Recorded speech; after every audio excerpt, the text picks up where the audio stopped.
Hello, in this video, I'm gonna show you how to optimize your graphics on Path of Exile.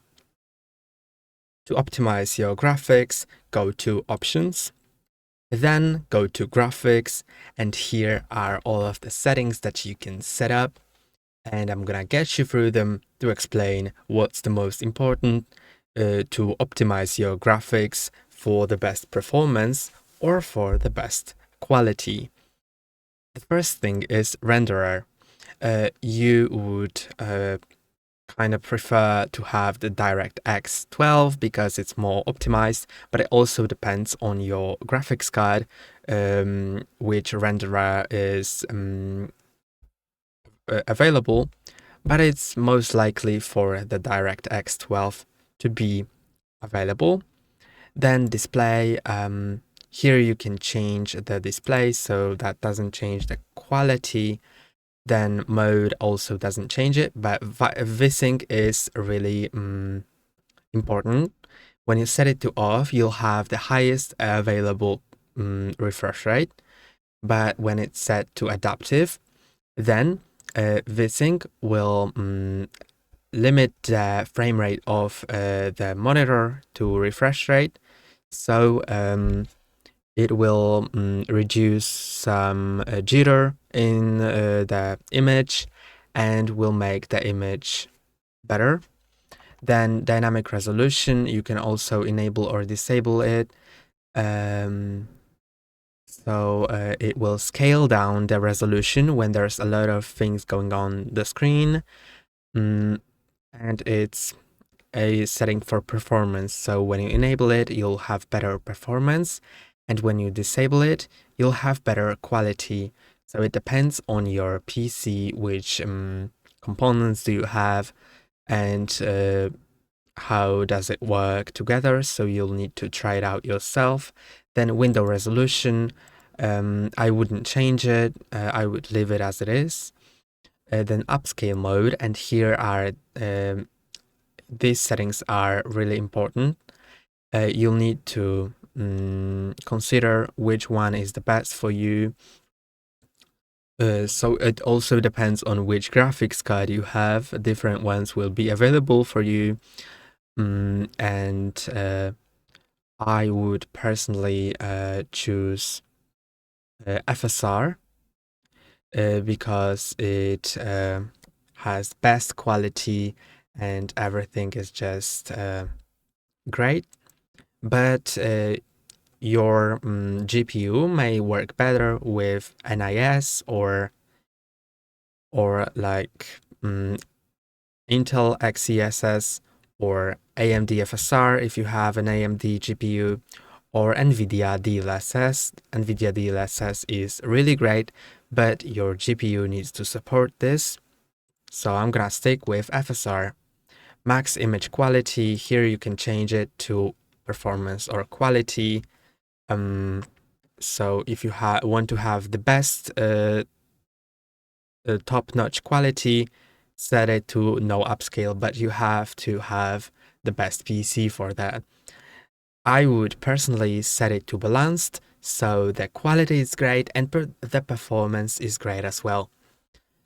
Then sharpness, the higher value you set, you'll have the better quality but lower performance, because remember that higher your quality may lower your performance because it requires more GPU and CPU and RAM and more resources. Then HDR, if your display supports it, I would love to enable that. It really increases the quality and doesn't decrease the performance as much, in my opinion, but it also depends on you and how you find it. Then the brightness doesn't change the quality nor performance, it's just the preference thing. Then you can go to detail settings. They also change the quality and performance as well. So they all can be set to high or low values, and the low values are gonna increase performance, and high values quality. Texture quality takes lots of GPU memory. So if that makes your game slow, I would put it on medium.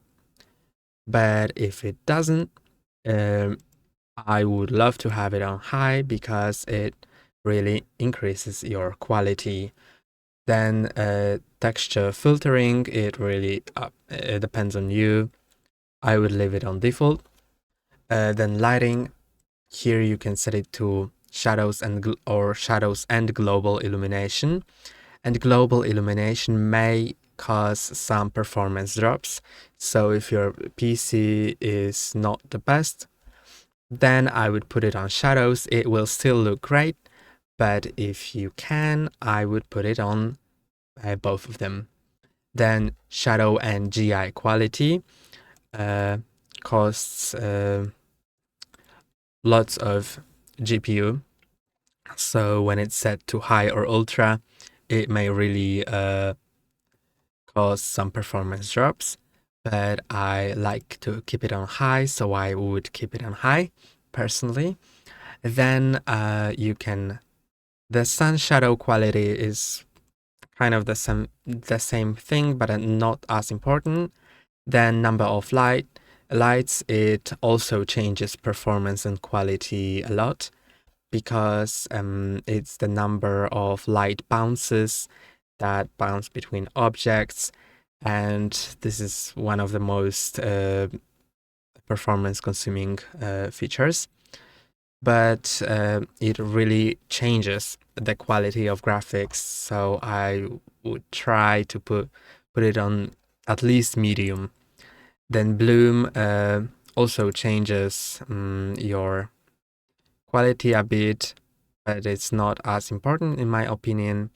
Then water detail level is also not as important for me because the resolution of water isn't as much noticeable. Then advanced settings, if you have an NVIDIA graphics card, you can enable NVIDIA Reflex. That's really great for your graphics. Then foreground FPS cap will give you the top limit of FPS. So your FPS cannot go higher than this certain limit. You need to first enable it, then enter the value. And background FPS cap. So it's the top limit for the things that happen in background, so are not as viewable. Then triple buffering, I would leave it on, but if you want to, you can disable it. It will decrease the latency. Dynamic culling, I would leave it as it is as well, but you can enable it to increase your performance. Then target frame rate is gonna be the estimate frame rate around which your game will try to be. Then engine multi-threading, I would leave it on because it increases performance a lot. And then you can change the graph details, but it's not affecting your quality even a bit. And when you're done with all of these graphics settings, just hit on save and close. And now your game is optimized depending on your preference to either your performance or quality. That's all for today. Don't forget to like and subscribe. See you next time.